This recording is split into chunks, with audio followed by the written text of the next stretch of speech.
Hey, good afternoon, everyone. My name is Jeanmonod, Regional VP of Sales here at Angel Oak Mortgage Solutions. Thank you for joining us today for our in-depth product dive into debt service coverage ratio. We're going to get started here in about a minute and a half. We're going to give everyone some time to log in, and I'll introduce our subject matter experts. We'll do a quick poll, then we'll cover some highlights of the debt service coverage ratio. And if you hear us call it DSCR, that's what it means. It's debt service coverage ratio. And then we'll also talk about some great tools we have for how you can price out loans. And then we'll go through our marketing portal last, which is definitely the most exciting and how we can help you grow your business. So again, we'll get started here in about another minute. A lot of people logging in. Hope everyone's having a great day. March Madness Sweet 16 starts today.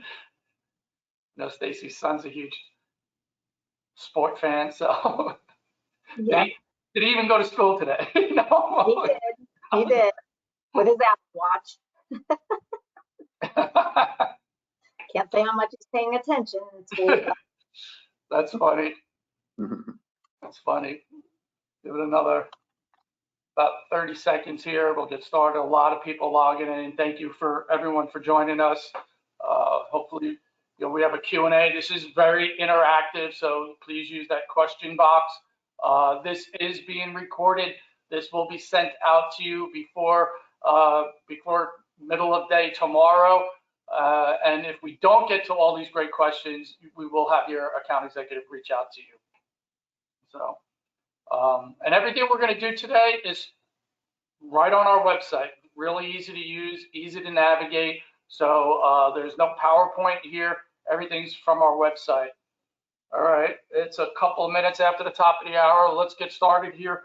Hello, everyone. Thank you for joining us. My name is Jeanmonod. I'm Regional Vice President of Sales here at Angel Oak Mortgage Solutions.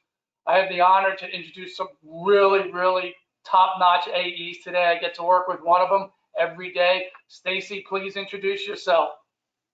Hi guys, thanks for joining us. Excited to talk to you guys about this program. I'm Stacy Flanigan. I am an account rep down in the Florida area, territory of Tampa Bay, Sarasota, and I've been with Angel Oak since 2014. I'm here. And I've known Chris Taylor since he's been here. He's been here, I think, almost, if not 8, a little bit more than 8. Chris, introduce yourself, please. Hi, Chris Taylor. I'm in Colorado, specifically in Denver, and been with Angel Oak, I think, since that same time, or maybe 2015. I'm trying to remember. But it's just great to be part of the company and to talk about this product today. Yeah, so between the three of us, God, it's almost 30 years of experience just at Angel Oak. That's 30 years experience just at Angel Oak, so which is crazy. So, and we're really lucky to have 2 subject matter experts with us today. So, before we jump into the highlights of the debt service coverage ratio program, we're going to launch a poll here. And who has originated a debt service coverage ratio in the last 12 months? So, just some statistics we've had. I think 34, maybe 37% of the homes in the U.S. are actually rental properties. And I believe it's 70% of those are owned by individuals, meaning not big corporations. So just wanted to share with you a little bit of that. Wow, amazing. They're still voting. Okay. Thank you for everyone for participating. 77% of you on this webinar today have not originated a DSCR loan, which some of our AEs refer to the easiest loan in the industry to originate. So Stacy, give us, we're going to jump into some highlights here. Let me pull up this, make sure everyone can see this. Stacy, give us some highlights, please. Sure, and what John went to was our website, angeloakms.com. And as you can see, once you go into our website, you don't need login credentials to access these overviews that he is accessing right now. So if you click on programs, each program that we offer just has a nice quick overview snapshot of each program. So John clicked on the DSCR, also known as the debt service coverage ratio. And sometimes you'll hear some of us refer to it as the investor cash flow loan. What this loan is the loan itself is for investment properties only. The borrowers must own a primary residence. We want to make sure that it's truly going to be an investment property. So it's an investment property and it's based off the cash flow of the property. That means there's no DTI for the borrower, there's no income for the borrower. This loan is based off the cash flow that that property is going to bring in. So where do we get that from? That's going to be from the appraisal. The appraisal is going to have the 1007, which is your market rent analysis. And if your market rent covers your new mortgage payment, PITIA, A stands for HOA if there is any on that property. If it covers that mortgage payment, that's what the cash flow represents. That's what the debt service coverage ratio is. Now this program, we go to 80% LTV. So imagine an investor, whether they're a first-time investor or a seasoned investor, putting 20% down is all, and they don't have to have any debt DTI. So they don't have to qualify, their income doesn't have to qualify. So only 20% down, and they are just making sure that the house cash flows. An investor is usually going to buy a property knowing that they're going to make enough money to cover their mortgage payment, whether it's through short-term rentals or, you know, long-term year rentals. So again, we go up to 80% LTV. Credit scores, we go as low as the 680. We go up to 1.5 million loan amounts. The minimum loan amount is $75,000, although I prefer to talk about the maximum loan amount. Especially down here in Florida, I see too often those minimum loan sizes. There's no income or employment. Chris will go over what is required and not required on the application. The other great thing about this investor program, the properties can be held in an LLC. So a lot of investors want to put their investment properties into an LLC. The LLC does not have to be seasoned any length of time. They can open it today and close it tomorrow. Anybody that is on the LLC does have to be on the loan, and there is a max of 2 people that on that. There's no limit on the number of properties the borrower can own. They can own unlimited amounts of properties. And again, just going down these bullet points here on the screen in front of you, the borrower must own a primary residence. Now, if they don't own a primary, but they have a portfolio of, 7 investment properties, and they're purchasing another investment property, but maybe they rent, that is something that we would also consider. So we can see that they're a seasoned investor in that case, but if they live at home with mom and dad, or they're renting and this is their first investment property, that's when we're going to go aim more towards making sure that they own a primary residence. And each scenario might be a little bit different. You definitely want to reach out to your account rep, go over it with them and say, hey, is this, they don't own a primary, but this is what I got. Do you think this would go on your DSCR program? So always reach out to your account reps, and they can really be good at not manipulating, that's probably the bad word, but helping you structure the loan. That's a better word, Flanigan. Structural.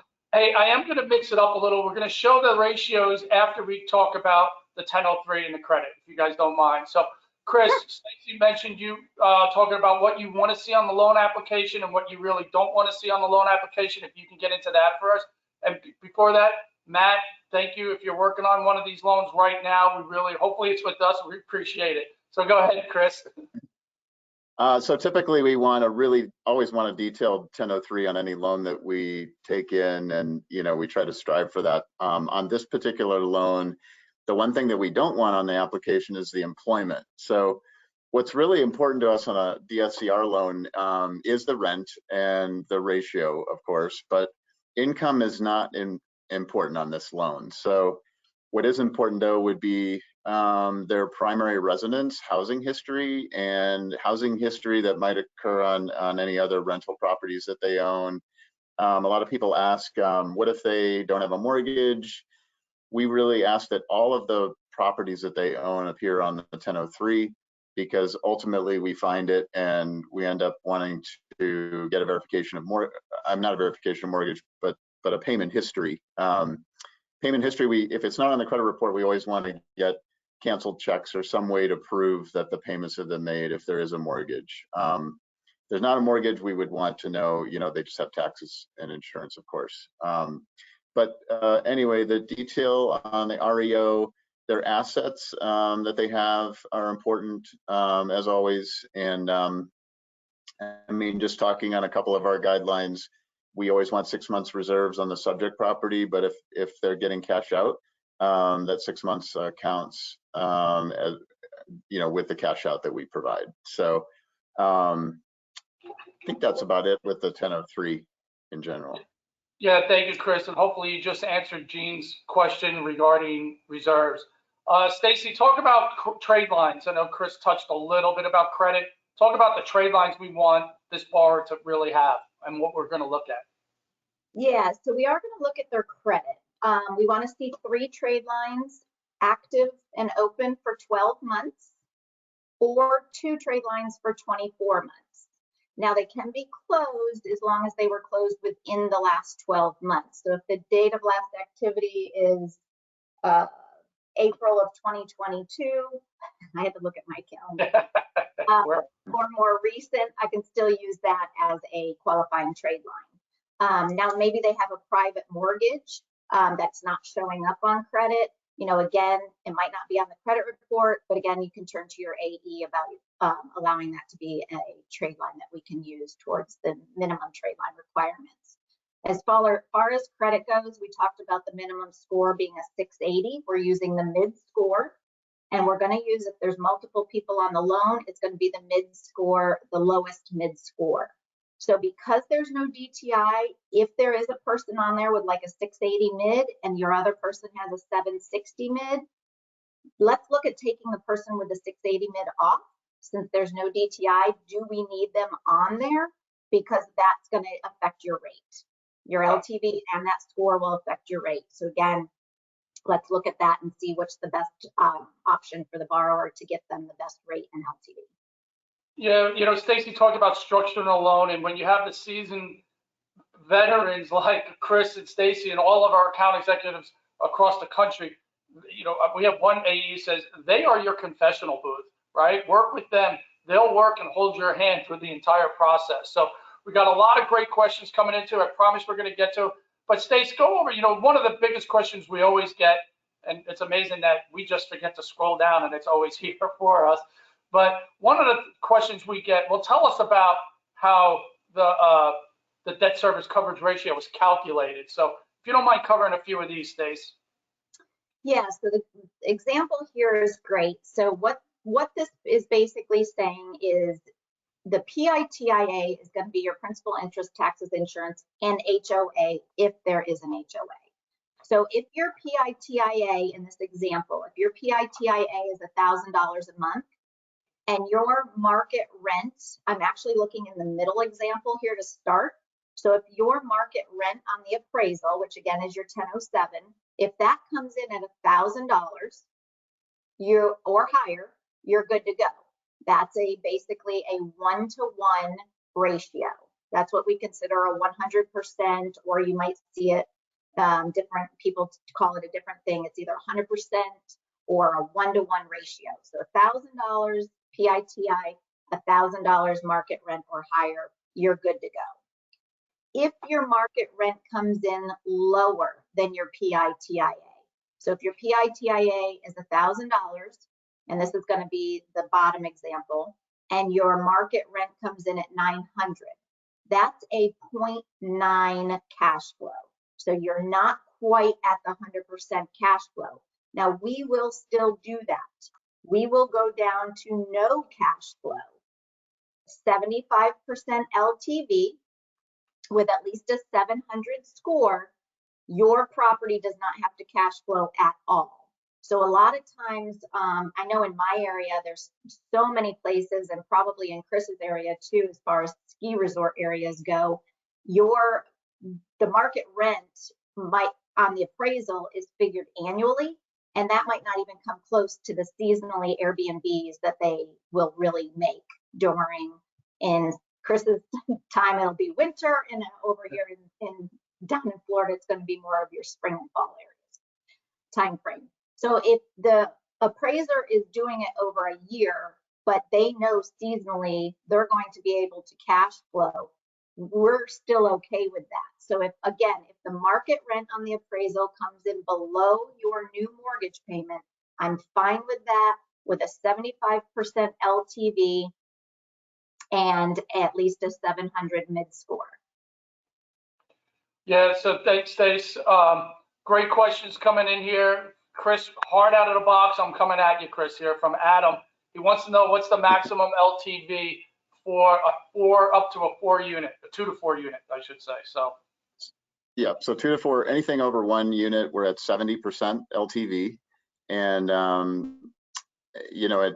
good thing about the multi-units is a lot of those are actually, showing a 1-to-1 or better ratios. So I'm seeing a lot more of those these days than before. So 70%. So, and if you see us looking away, things are changing constantly here. That's what's so great about having to stay in touch with your account executive, because they get the latest and greatest instantaneously. So, what about, Stacy, what about prepayment penalties? And then specifically, you're not in one, but just talk about prepayment penalties. So that's a great question. In the states that allow a prepayment penalty, like Florida, it is a 3-year prepayment penalty that we have on all investment properties. Now they can choose to buy that down to a 2-year, a 1-year, or they can pay a 1% upfront cost, or I'm sorry, 1.5% upfront cost, and buy that prepay out to no prepay. Now I always try to, because as LOs, you have to worry about EPO. So I always try to say, hey, tell them to at least try and keep it a year so that you don't have to worry about EPO, because we do have a 6-month EPO for commissions. So at least if they keep it for the year, you don't have to worry about EPO. If they're fixing it up, it might take them a while to fix it up and get it back on the market, but they do have the option to buy it out completely as well. But they can also buy it down to a 2-year or a 1-year, either through an upfront cost or a hit to the rate. Great. Thanks, Stace. And then Chris from Ione, I think is the name. Hopefully I'm pronouncing it correctly. Are gifts allowed for investment properties? No, we do not allow gift. But what we do allow is a 30-day seasoning on money. So just remember that, traditionally in our business, it's 60 days, but we really look at just the last 30 days and before that as seasoned money. So that'll help you. Thanks, Chris. Stacy, I thought you were raising your hand. So I was, but he nailed it. He nailed it. So Mark is asking about the waiting period. They bought a property 3 months ago. Now they want to do a cash out.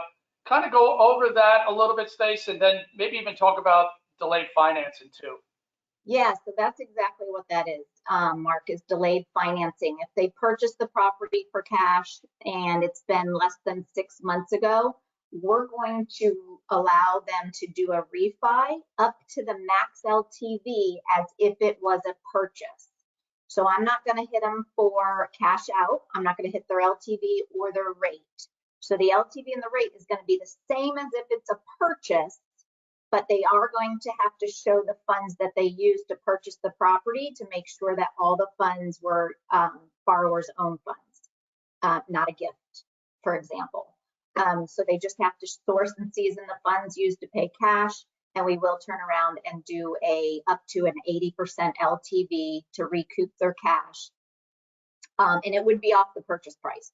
We can't use the appraised value, assuming the appraised value is higher, until it's 6 months seasoned.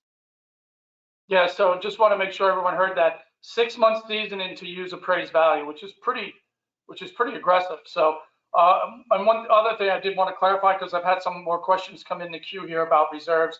Chris mentioned earlier 6 months.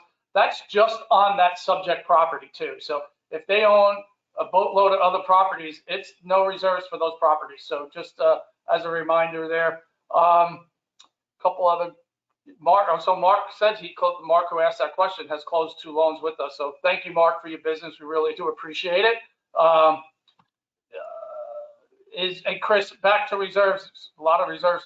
Are retirement, what assets are retirement allowed to be used for reserves, Chris? Yeah, anything that's in the marketable security, 401k, we give you, I think it's 50% of the value. But yeah, anything that's in their name. We would allow like a joint account if the spouse is not on the account. Maybe the spouse's savings account sometimes can be considered too. Business funds can be considered.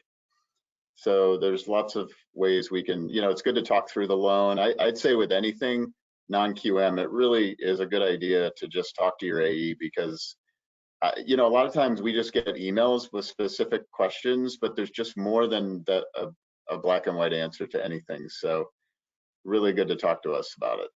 Yeah, Chris, that's a great point, because 30% of the loans we close don't meet our guidelines, and it's most likely because of Stacy's, the Chris, and the other AEs across the country, because they do know the second, third, fourth, fifth level questions to ask to get for us to say, I think we got a shot at that deal. So Brian's asking, yeah, I mean, we're here to save you time. Ultimately, we're here to save you time.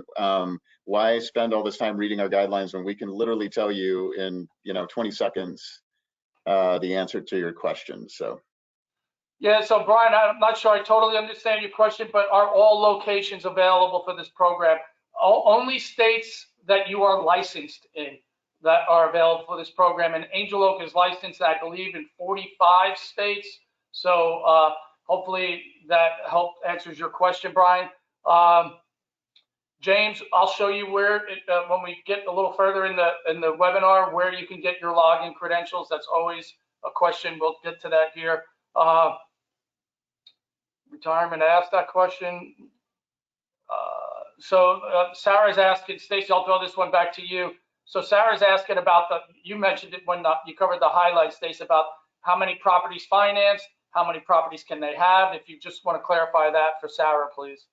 Yeah, they can own an unlimited amounts of properties. Now, if they own a bunch of properties and they're in an LLC or a corporation and they're not on the borrower's credit report, you don't even have to put them on the 1003, because that's really just a lot more work for you. So if they're in a corporation or an LLC and not on the borrower's credit, so the borrower's not personally liable for that payment, you do not need to put them on the 1003, unless of course you're doing a refi and it's the subject property, then I need the subject property. But other than that, just, don't make too much work for yourself. These loans are phenomenally awesome loans, and probably the easiest program that we have. Yeah, I agree, Stace. Another question here. So Adam's asking, so we can use the full market rent from the rental analysis, Chris? So and not have to take off 25% for a vacancy factor? That's correct. We give you 100% of that gross rent to calculate the DSCR ratio.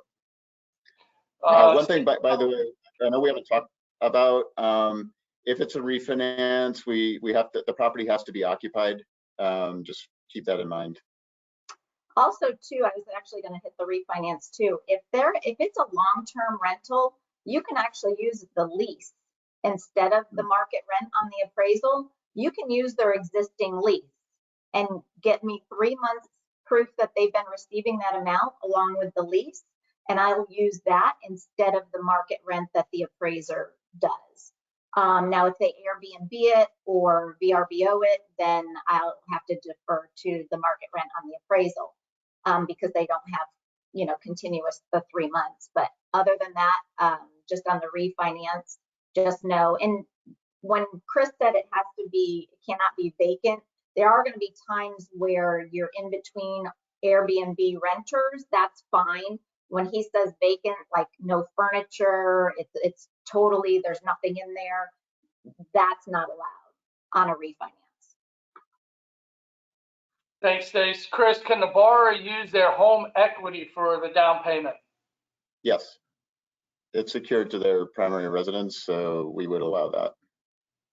Stace, a lot of great questions here from Armand. If the down payment comes from a spouse not on the loan, how do we consider that? So on the DSCR, if the borrower is not on the spouse's account, you definitely want to go through your AE. They're going to look at that. If our borrower's on there with the spouse, fine, we just get an access letter from the spouse. If the spouse is going to be on title, but maybe not on the loan, then that we can use. Now remember too, we only season the funds for 30 days. So if I can't use those, let's say they're in the spouse's 401k and she has to liquidate them, that I cannot use without her being on the loan. She can liquidate them, put them in a joint account or put them in her husband's account.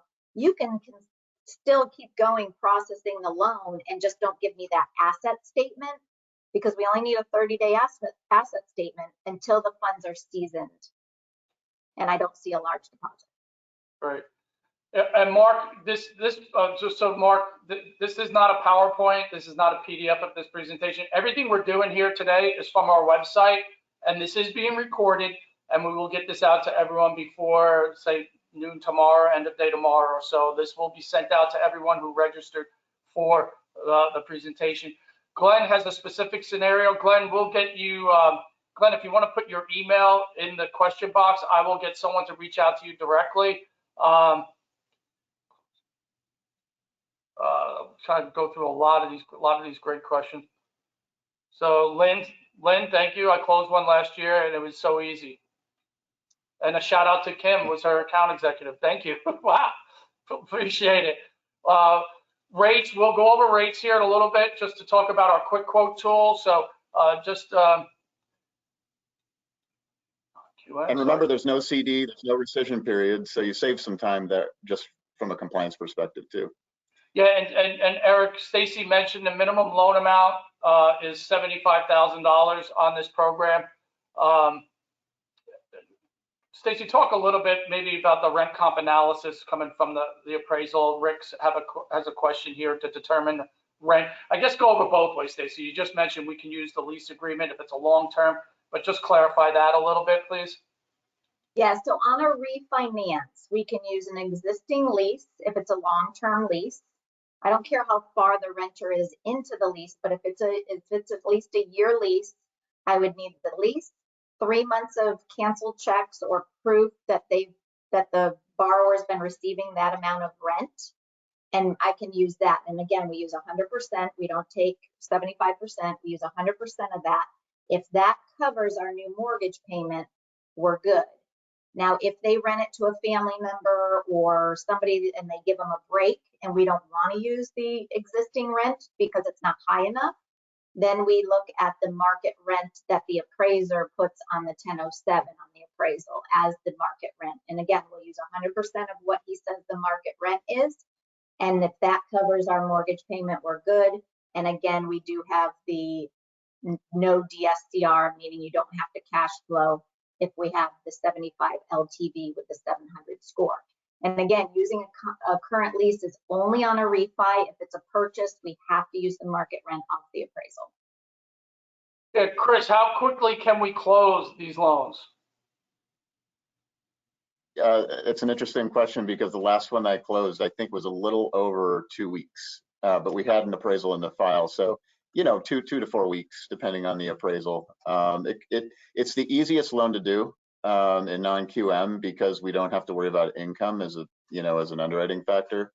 Most of this loan boils down to the appraisal at the end, and we don't have a rescission period. We don't have a CD, so it goes really fast.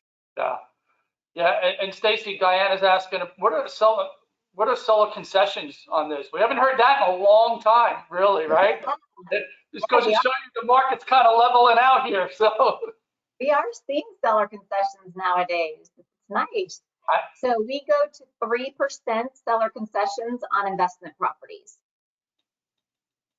Yeah, thank you. And Jennifer, we will get to custom flyers here. Stacy's going to cover that at the end, how we can help you market these. Valerie's asking, she missed the reserve requirement, Chris, but she's also asking about cash out reserves. So cover the reserves, and then can cash out be used to cover reserves? Yes, we do allow that on DSCR. All of our loans, actually, we allow that. So. Yeah. Can borrowers with DSCR with an I-10? No, they do have to be. Let me ask the question, Stacy. I know we do U.S. citizens. What about permanent residents? Can they qualify? Yes. Easy for me. Can they qualify for the DSCR program? Yes, the green card holder can qualify. It does have to be a 10-year green card, not a 2-year. So just look at the date issued versus the date expired. It does have to be a 10-year green card that we require.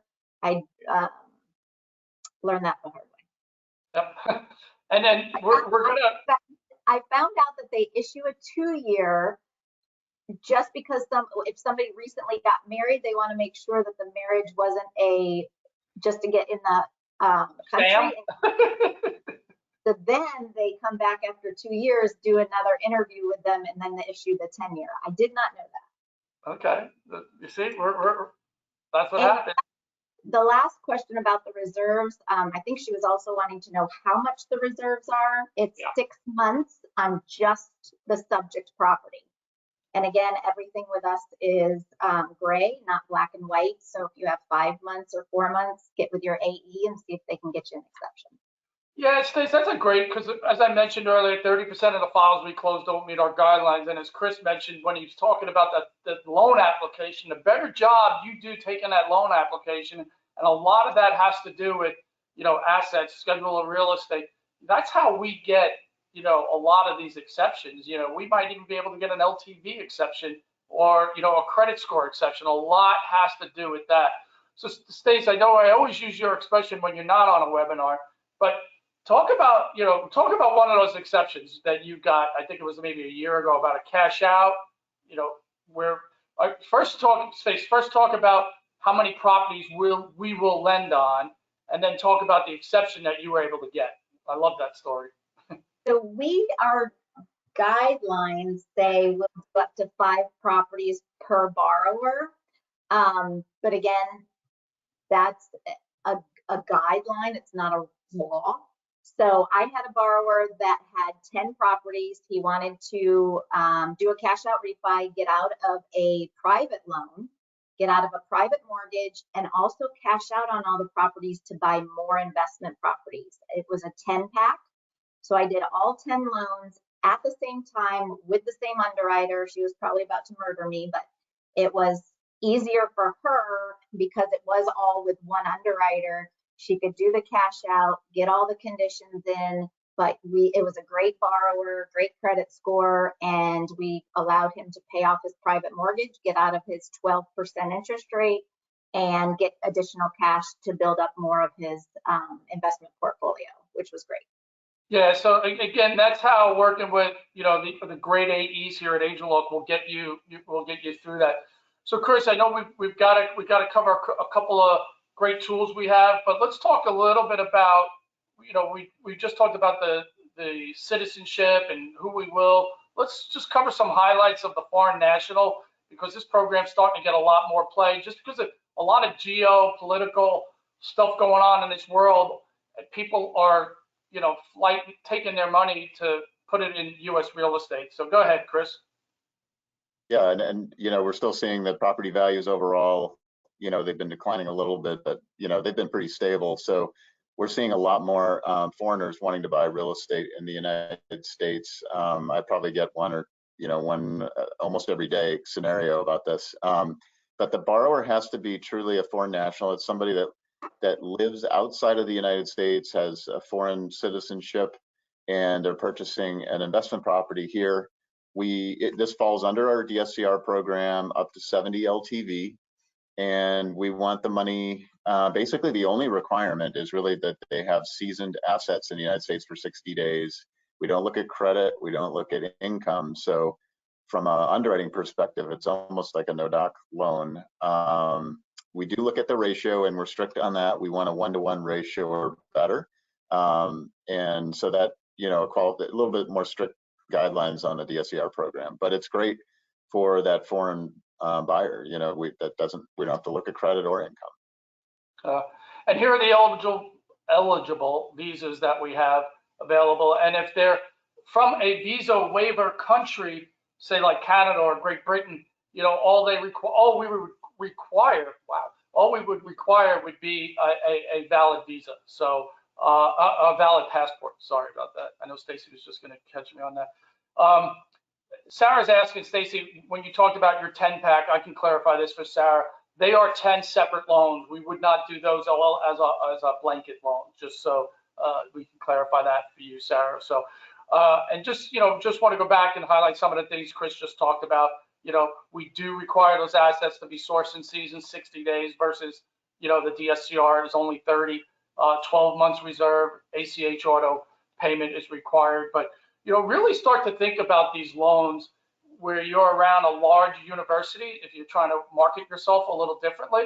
A lot of people want to send their children here to study in the US, and it's usually around larger universities. So, and a lot of times if they are sending them here, you know, they want to purchase that real estate versus having them rent. So, Chris, you know, we got a lot of questions about, let me see if there's any more questions coming in for.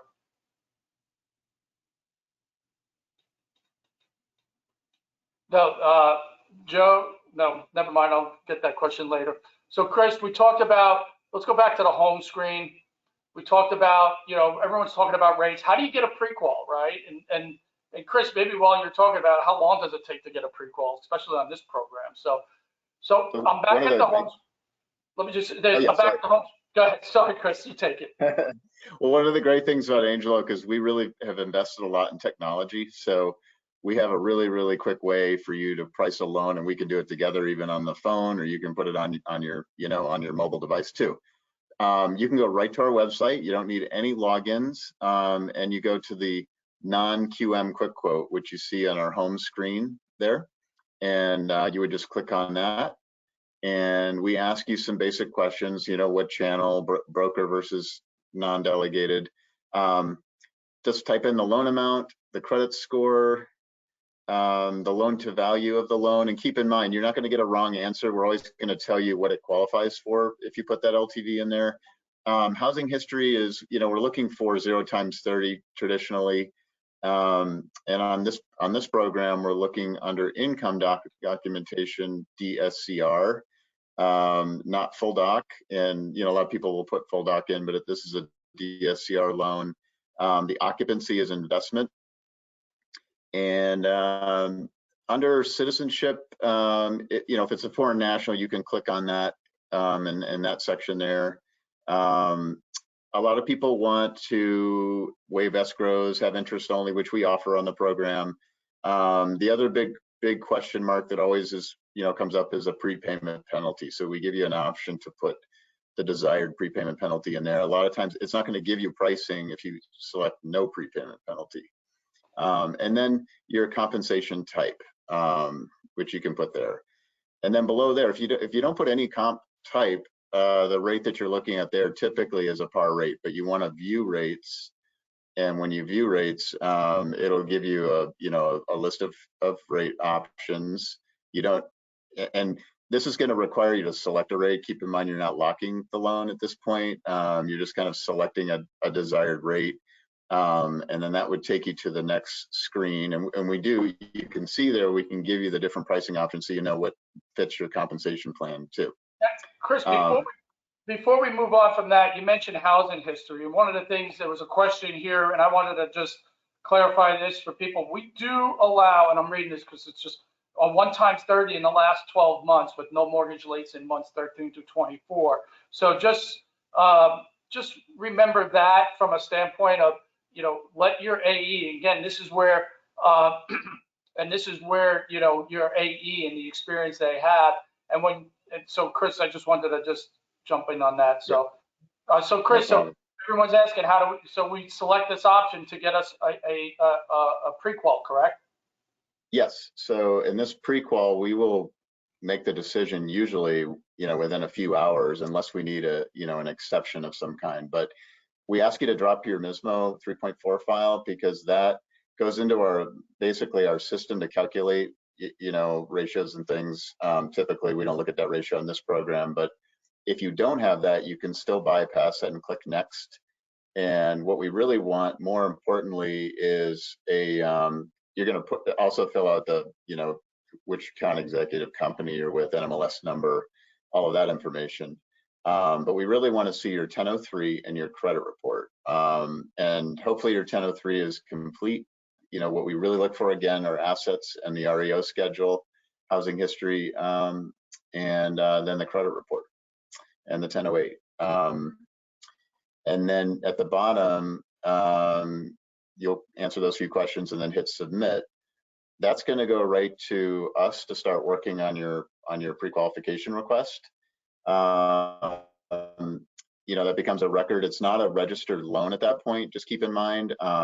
So once we approve it, you're now good to register your loan and go to underwriting, and we'll walk you through those steps next. I was going to mention one thing that we always tend to look for a litmus test is, and I had a couple of one exception I wanted to talk about. We tend to look at the subject property and what it looks like compared to their owner-occupied house. So, if they live in a $500,000 house and they're buying $1 million house, down the street, typically that's not what we consider an investment property. But we have, like everything, we have exceptions. I've had quite a few exceptions here in Colorado where maybe they live in Denver in a $600,000-$700,000 house and they're buying $1 million house up in Vail, for example. So there's always an explanation for everything, and we ask that you show that to us up front. Yeah, and Chris, we talk about you and Stacy and all the other account executives and how they get exceptions. We don't wait for you to submit the loan to get that exception, right? It's not, we get it up front. And if there's anything that Stacy or Chris or any of our other account executives don't feel 100% confident about, they will go to our head of credit to get that exception. They are not producing or publishing a pre-qual without feeling 100% confident that that loan is going to close, because we really do understand how your referral sources and what they mean to you and the relationships that they bring, and the borrower too. So, Stacy, anything to add regarding pre-quals or? Just that your account executive, I know I do it. We do our due diligence. We're going to look at your application. We're going to look at their primary residence versus the subject property. Again, Dodd-Frank says, you shouldn't be doing no-doc loans on primary residences. So us at Ease do our due diligence up front. I jump on realtor.com and Zillow on all my DSCR programs. I make sure that their primary house isn't listed for sale. And then the other thing I'm going to compare it to is, like Chris said, the value.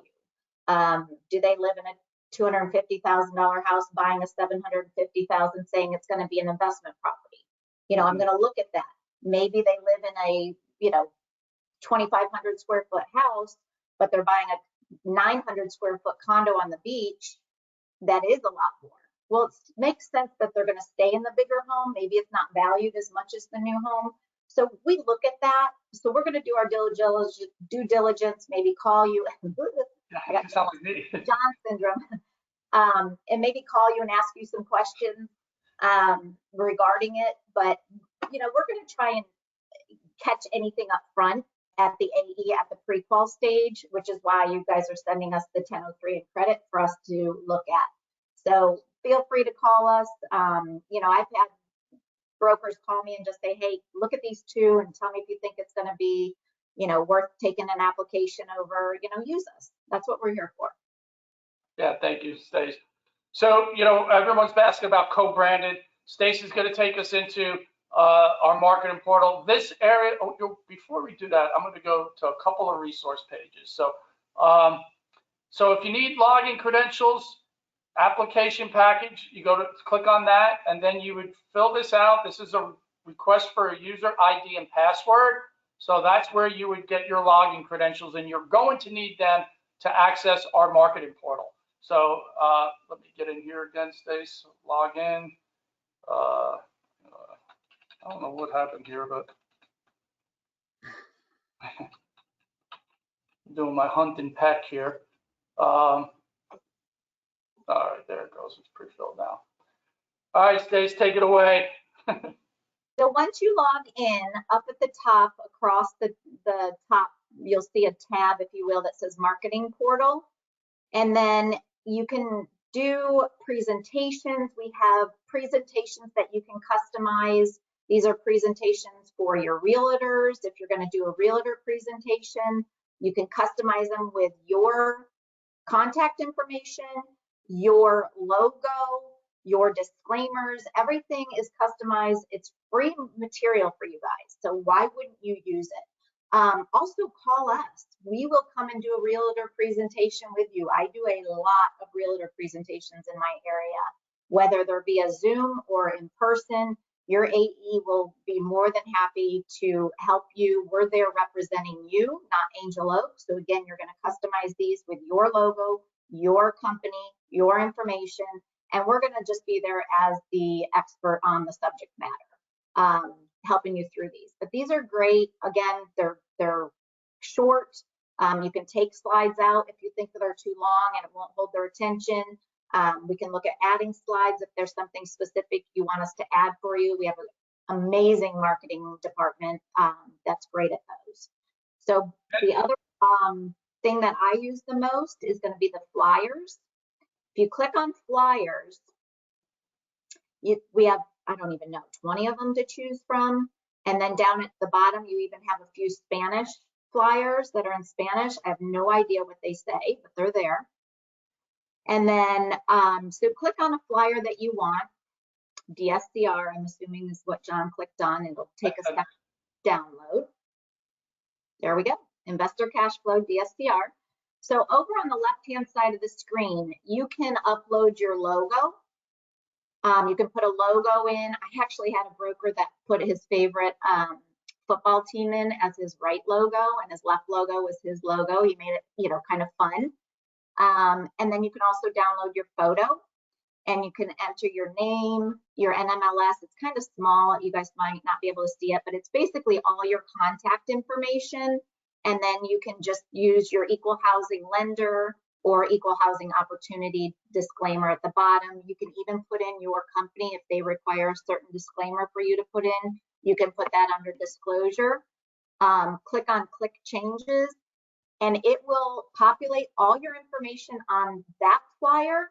But then up at the top where John's got his cursor right now, it'll list all the flyers, and all of your information that you just put on there will be automatically transferred to every single flyer for you.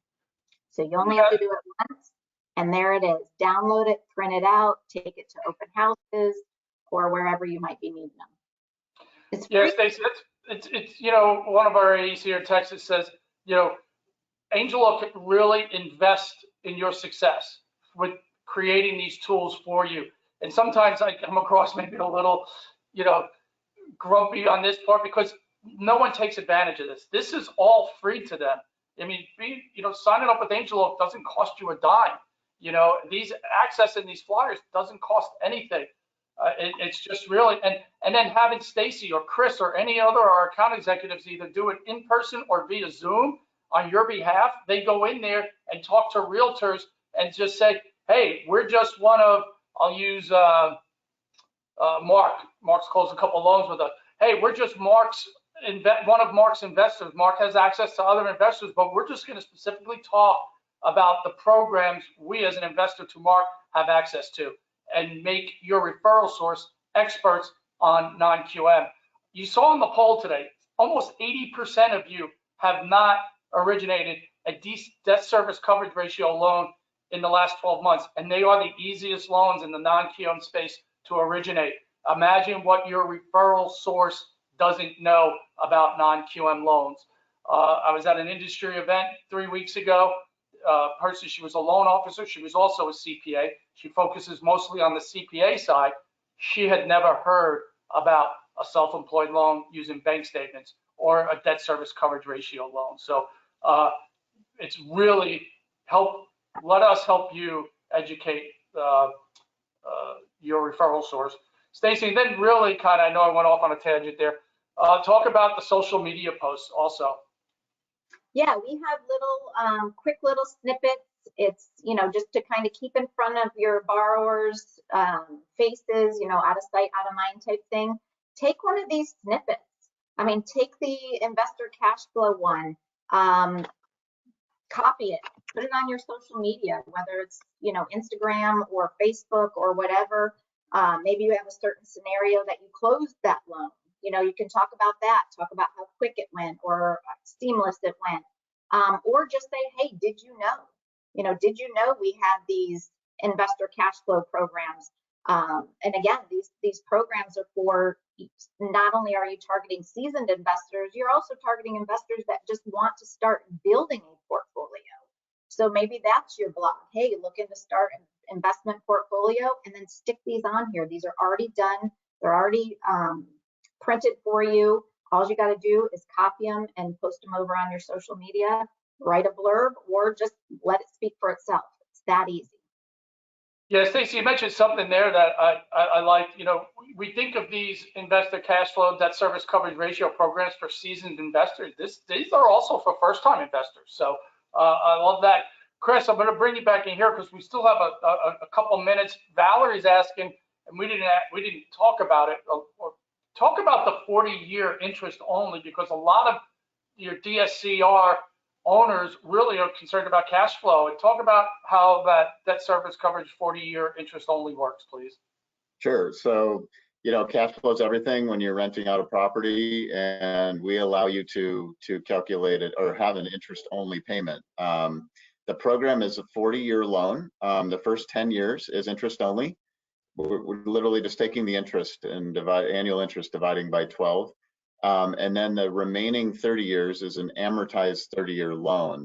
The interest rate is fixed for the entire period.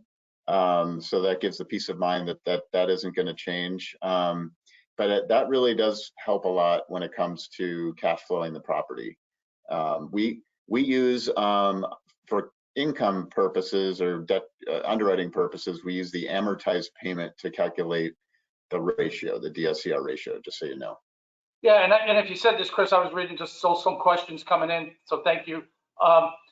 Did you say if they pay off any principal during that 10-year interest only, that the loan will recast? Yeah, I didn't mention that, but that's okay. Also a key feature too. Yeah. There was one other. Teresa's asking about the flyer and what was up there. Teresa, we'll get your account executive to reach out to you.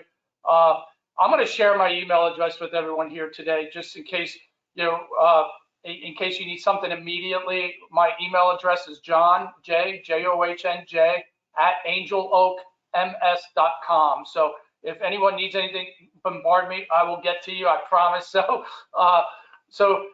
anyway, we're getting close to the top of the hour. Chris, anything in closing you'd like to say, or share additional information? This is really a great time to grow your business. Non-QM, it's I'd say a more steady type business when interest rates are higher, in my experience, in my career in this business. So it's a great time to build your referral network. Realtors don't know a lot about this product. It's a great way to get yourself in the door with a good producing realtor, or maybe a bankruptcy divorce attorney or a financial planner. Financial planners really know their borrower's qualifications, so you can actually really use these products to build your referral network. Yeah, Chris, we talked about debt service coverage ratio today, but last week we talked about bank statements and what self-employed borrowers, CPAs, right? CPAs not only just for self-employed borrowers, but most of your people who are investing in real estate as investors probably use CPAs, and CPAs don't know about that. So we're all probably, if you haven't already, got to file your taxes, right?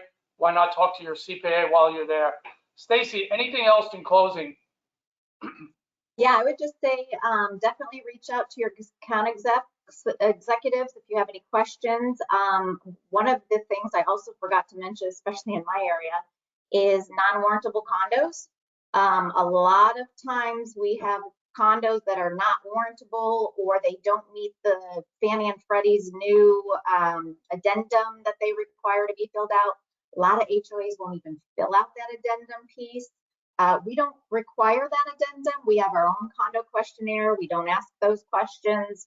So non-warrantable condos, we don't do condo tells. There's some non-warrantables that we do and some that we don't. Condo tells we do not do, but reach out to your account reps. Again, non-warrantable condos is a huge, for me, and again, in my market anyway, is huge on the investor cash flow loan as well. So again, this is being recorded. We will get this out before end of day tomorrow. Just want to thank Chris. Really, it's an honor always doing these with you. Stacy, love working with you. You two guys are the best in the business. For anyone who's actually closed a loan with Angel Oak, Mark, like closed a couple with us, we really do appreciate your business. For those of you on this call or registered and weren't able to make it, we really hope you give us a chance to close one of your loans and look to help you grow your business in the future. So on behalf of everyone at Angel Oak Mortgage Solutions, thank you for attending today. Thank you very much, and hopefully have a great 2023 ahead of you. Thanks, guys. You. Thank you. Thank you.